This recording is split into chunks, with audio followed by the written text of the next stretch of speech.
Hello guys, welcome to my channel. दहेज के लेकर रिया के घर वाले क्यों परेशान थे। डॉक्टर के केबिन से बाहर निकलकर पंकज सिर पकड़कर बैठ गया। उसकी मम्मी आई और उससे पूछने लगी, डॉक्टर ने ऐसा क्या कह दिया कि तू अपना सिर पकड़कर बैठ गया। पंकज बोला, मम्मी, रिया डॉक्टर बन गई है। कौन रिया? मम्मी ने हैरान होकर पूछा। वही रिया जिसे दहेज में 7 लाख रुपए न मिलने की वजह से हम फेरे के समय रात वापस ले आए थे। पर बेटा, शादी के लिए तो उसने ही मना किया था। मम्मी बोली, और क्या करती वह? तौजी और पापा ने उस समय उसके पापा को इतना जलील किया था कि उसने शादी करने से मना कर दिया। पंकज बोला, पर बेटा, तू इतना परेशान क्यों हो गया है? मम्मी, मैंने तो बस यही कहा था। डॉक्टर हमें तो रिया की हाय खा गई। शादी को 12-13 साल हो गए, पर औलाद का मुंह देखने को तरस गए। हर बार किसी न किसी वजह से गर्भ गिर जाता है। इस बार खुश थे कि अब हम औलाद का मुंह देख लेंगे, पर यह समस्या आ गई। हमारी डॉक्टर ने रिया का नाम लिया और कहा कि अब वे ही कुछ कर सकती है।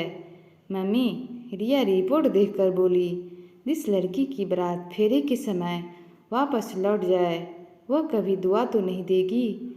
फिर उसने सिर उठाकर मेरी तरफ देखा। उसकी शक्ल देखकर मेरी बोलती बंद हो गई।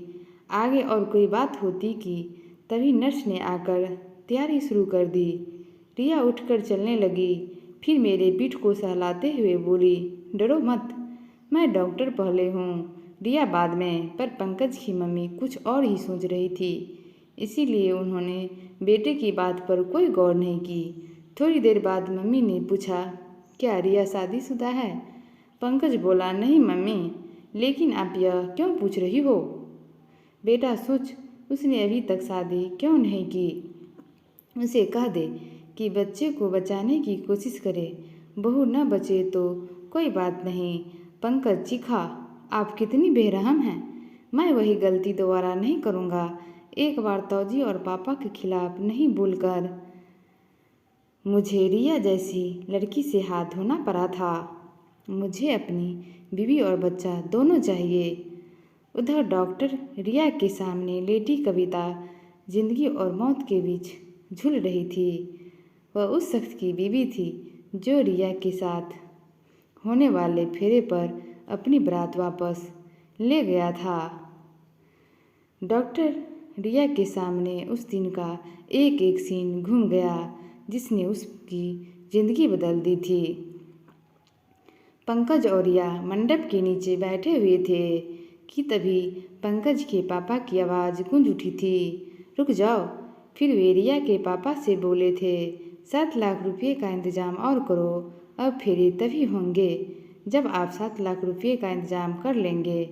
रिश्तेदार और उसके परिवार वाले सभी चौंकते रह गए थे। रिया के पापा और चाचा दोनों पंकज के पापा के सामने गिड़गिड़ा रहे थे, पर उसका एक ही राग था, 7 लाख रुपये का इंतज़ाम करो, नहीं तो बारात वापस ले जाएंगे। इसी बीच पंकज के तौजी बोले, अरे समधी जी, आपके लिए गर्व की बात होनी चाहिए कि आपकी 12वीं पास लड़की को सरकारी नौकरी वाला लड़का मिल रहा है। ऊपर से यह श्यामली भी है। आप 7 लाख रुपये का इंतज़ाम कर ले, फिर सारी कामियाँ छिप जाएगी। फिर पंकज का पापा बोले, उठ बेटा, हम वापस चलते हैं। बहुत देर से चुपचाप सुन रही रिया उठी और बोली, अरे यह क्या उठेगा, मैं ही उठ जाती हूँ। मैं अब यह शादी नहीं करूँगी। आप शौक से बारात ले जाएं, लेकिन मेरे पापा का जो अब तक का खर्च हुआ है सब देकर जाएं। फिर रिया अपने चाचा से बोली, चाचा जी, आप पुलिस को बुलाइए। अब तक जो शेर की तरह दहाड़ रहे थे वो भींगी बिल्ली बन गए थे। वे रिया पर शादी के लिए दबाव डालने लगे। पर रिया ने शादी करने से साफ मना कर दिया और बारात वापस लौट गई। कमरे में जाकर रिया रोने लगी। तभी उसकी बुआ आई।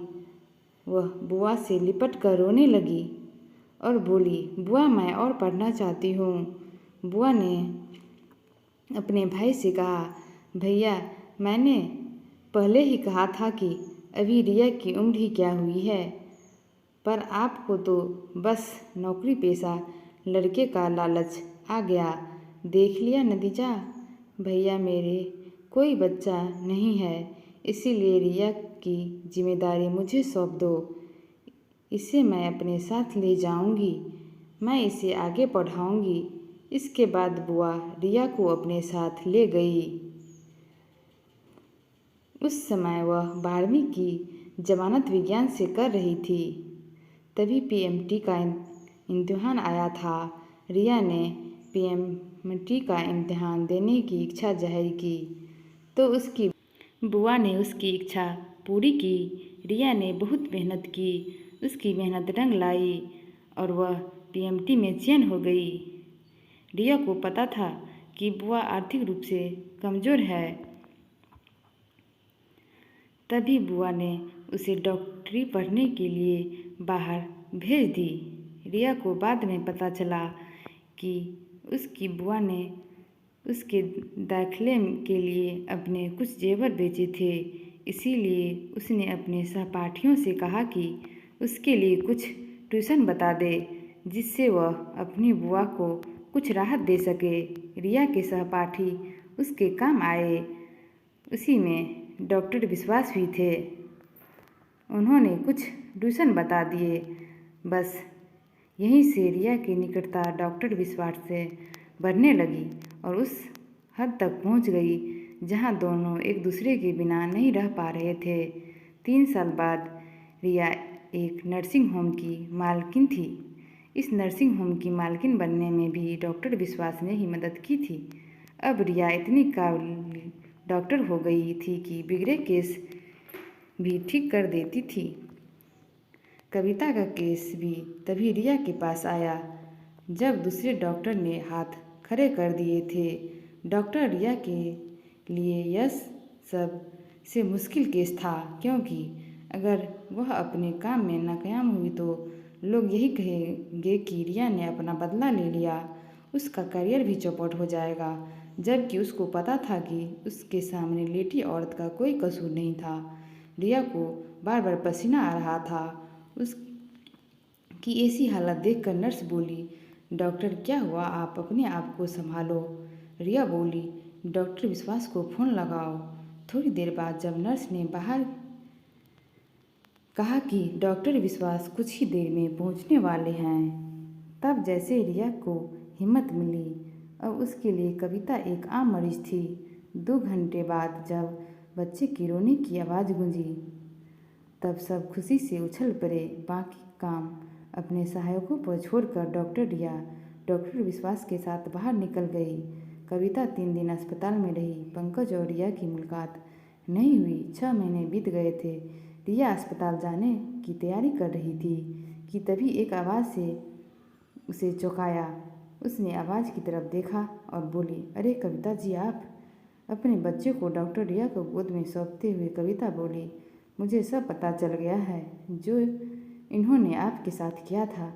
मैं तो अब सब कुछ भूल गई हूँ, क्योंकि आज मैं इस मुकाम पर खड़ी हूँ। तब मैं सोचती थी कि अगर उस समय मेरी शादी हो गई होती तब मैं इस मुकाम पर नहीं पहुँच पाती। पर इन्होंने जो किया वह गलत किया। हाँ, मुझे भी उस समय बुरा लगा था कि पंकज ने अपने पापा का विरोध नहीं किया था। तब मुझे लगा था अगर मेरी शादी पंकज के साथ हो जाती तो हो सकता था कि बाद में दहेज ही मेरी मौत की वजह बन जाए।